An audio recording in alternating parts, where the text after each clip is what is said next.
Anda banyak masalah, butuh dukungan doa, ikuti Menara Doa Gereja Jemaat Kristus Indonesia Sunter setiap hari Senin sampai dengan Jumat pukul 18 lewat Zoom dengan meeting ID 488-317-1824. Kami siap membantu Anda dalam doa.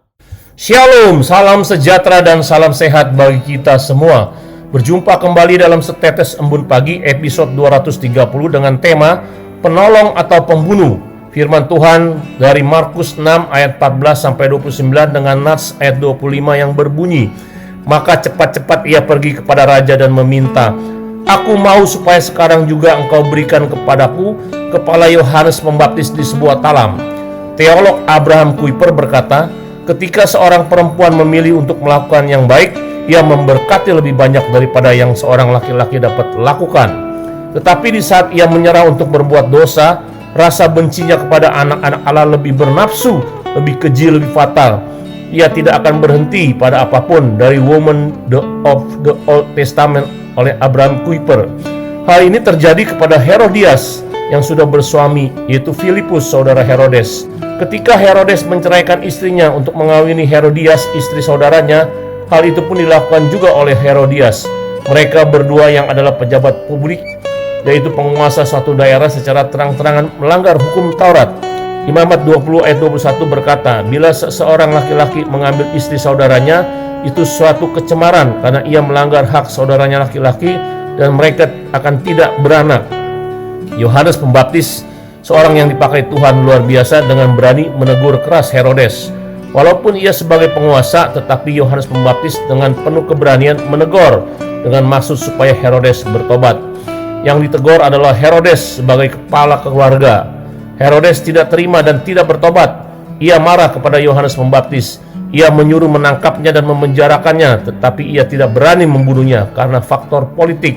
Orang banyak memandang Yohanes sebagai nabi, tetapi secara diam-diam Herodias memendam benci dan dendam karena teguran Yohanes Pembaptis.